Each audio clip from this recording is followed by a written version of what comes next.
She laughed at him from across the parking lot. Not a polite laugh, not a nervous one. A full, open-mouthed laugh that carried over the wind and reached him where he stood holding the keys she'd just handed him. Behind her, two men in suits smiled the way people smile when they're watching someone make a terrible mistake. "Good luck, Decker," she said. "You're going to need it." Then she got into her black Range Rover and drove away without looking back. Fletcher Decker stood alone in the gravel lot and looked at what he'd just spent his last $200 on. The building had once been a diner.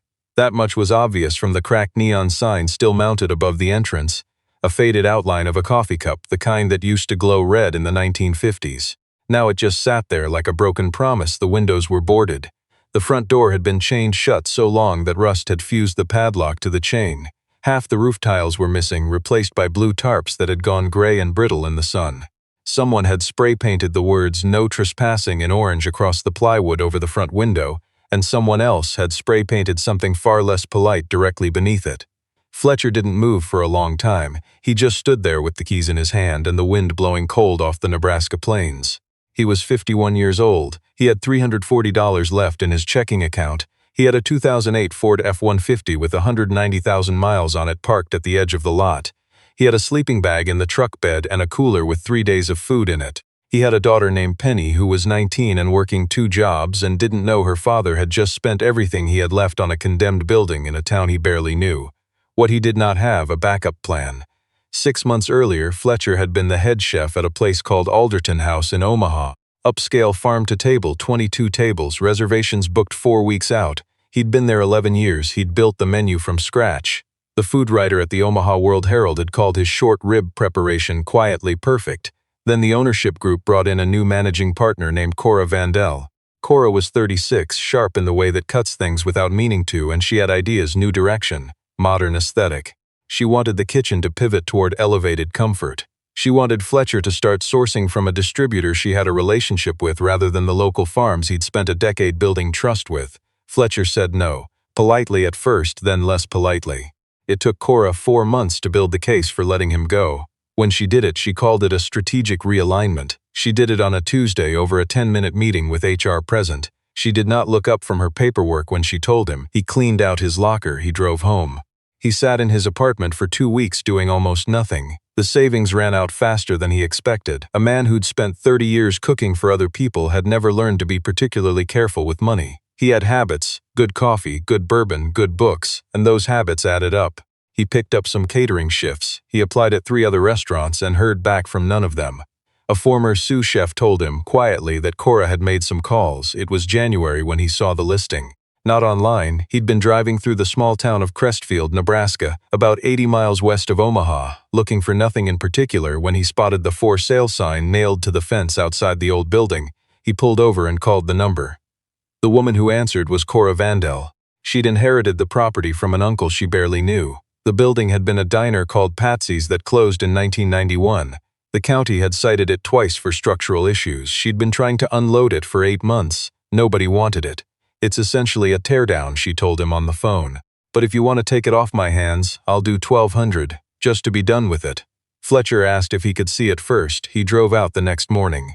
Cora met him in the parking lot with 2 people from her office, which struck him as unnecessary for a $2,200 transaction, but Cora seemed to need an audience for most things. She gave him a 5-minute walkthrough, mostly spent pointing out everything wrong with the building. The electrical was a disaster. The grease traps hadn't been cleaned since the Clinton administration. There were raccoons living in the space between the ceiling and the roof. "Honestly, Fletcher," she said, and the fact that she used his first name after firing him bothered him more than he let show, "this isn't a project. This is a hole in the ground." He looked at the bones of the place. The original tile floor, black and white checkered, still intact under 30 years of grime. The lunch counter along the left wall, solid oak, still level. The pass-through window to the kitchen, exactly the right width. The walk-in cooler door, old but heavy, the kind they didn't make anymore. He saw what she didn't. "I'll take it," he said. She laughed all the way to her car. The first week Fletcher slept in his truck. It was February, Nebraska in February. He wore his coat inside his sleeping bag and kept a thermos of coffee hot on the dashboard and told himself this was temporary. He was 51 years old and sleeping in a parking lot, and he told himself it was temporary every single night.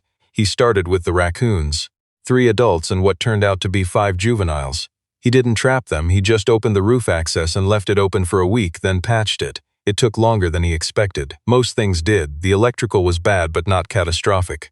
A retired electrician named Gene, who lived 2 miles down the road, agreed to help him gut and rewire the panel in exchange for 3 meals a week for 3 months. Fletcher cooked on a camp stove in the parking lot. Gene told everyone in town about the food. People started stopping by to ask what was cooking. Fletcher didn't have money for materials.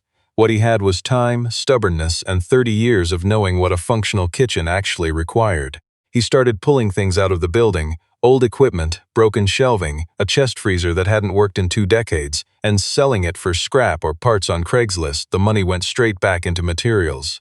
In the 4th week, he pulled up a section of warped linoleum near the back prep station and found the original hardwood floor underneath. Oak, old growth, barely scratched. He sat on the floor and ran his hand across it for a long time. In the 6th week, he found the recipe box. It was in the wall. Literally inside the wall, tucked into a gap between 2 studs behind the original walk-in cooler, wrapped in oilcloth that had kept it almost perfectly preserved. A metal box, the old kind with the latch on the front, inside index cards. Dozens of them written in a careful, slanted hand. The name on the inside of the lid read Patricia Odom, Patsy's Diner, Est 1954. Fletcher sat on the floor of the empty kitchen and read through every card. Patsy Odom had been a cook the way some people are, not as a job but as a calling. The recipes were meticulous, margins full of notes. Add the bacon fat last. It changes the texture if you rush it. Don't let the pie crust rest less than 40 minutes no matter what anyone tells you. There were recipes for things Fletcher hadn't seen on a menu in 30 years. A beef and barley soup with a particular spice combination he couldn't quite place. A honey cake with a glaze that required reduced apple cider and patience. A green child stew that had a note beside it reading simply, "People cry." He cooked his way through the box over the next 2 weeks. Every night after working on the building all day, he'd make one of Patsy's recipes on the camp stove. He photographed each one. He adjusted very slightly where his instincts told him to, never enough to lose what made them hers. By March, he had a plan. Not a restaurant, not yet. He didn't have the money for permits and health inspections and the full commercial kitchen build-out, not on the timeline he needed. What he had was a building that was structurally sound now, a kitchen that was almost functional, and a story. He drove into Crestfield proper and found the town's weekly newspaper, which operated out of a 2-room office on Main Street. The editor was a woman named Loretta who looked at him over half-moon glasses and said, "You're the man fixing up Patsy's?" Word had traveled, apparently. Fletcher told her about the building, about the recipe box, about Patricia Odom, who, Loretta told him, sitting up straighter, had fed half of Crestfield for 37 years. Patsy died in 1989, Loretta said. The diner closed after her son couldn't keep it going. People around here still talk about her green child stew. Fletcher put the recipe box on the desk between them. Loretta ran a 4-column story the following week with a photograph of the box and a photograph of the original tile floor. The headline read, "Chef Rescues Patsy's Legacy, and Maybe the Building Too." The response was not what Fletcher expected. By that Sunday, 11 people had shown up at the building with tools. A retired contractor named Bud spent 4 days fixing the roof properly, wouldn't accept payment, said Patsy had fed his family during a hard year in 1978 and he figured he still owed something. A woman named Rhonda brought a commercial mixer that had been sitting in her garage since her catering business folded. A man Fletcher never got the full name of showed up with a flatbed truck and 2 helpers and installed a second-hand 6-burner range that had come out of a restaurant in Lincoln. Fletcher worked 18-hour days through March and into April. His hands cracked in the cold. His back hurt in a way it hadn't since he was 35. He lost 12 pounds without trying. He called Penny every Sunday and told her he was working on something and he'd explain it all soon. "Dad," she said one Sunday in late March, "are you sleeping in your truck?" He was quiet a second too long. "I'm coming out there," she said. "Penny, you have work. I'm coming out there Saturday." She did. She showed up with a trunk full of groceries and a foam mattress from her apartment and a look on her face that he recognized from her mother, who had died when Penny was 12. A look that said, "I see exactly what's happening here and I am not going to pretend I don't." She stayed 3 weekends in a row. She helped him sand the lunch counter and repaint the walls and sort through the equipment. She was the one who suggested they start a social media account for the building while it was still under renovation. "People love a transformation," she said. "Show them what it looked like. Show them what you're doing to it. Tell them about Patsy. I don't know how to do any of that." "I do," Penny said. The account started slowly. Then it didn't. The post that broke through was the one Penny made in early April, a side-by-side photograph of the building the day Fletcher bought it, and what it looked like 8 weeks later, with a caption that told Patsy's story and mentioned the recipe box. Someone shared it. Then someone else did. A food blogger in Omaha reposted it with a comment about the most wholesome thing I've seen this month. By the time Fletcher noticed, it had been shared 3,000 times. Comments came in from people who'd eaten at Patsy's as children, from the son of a woman who'd worked there as a waitress in 1971, from a man who said his grandmother had the same green child stew recipe and had always told people she got it from a cook in a little town in Nebraska.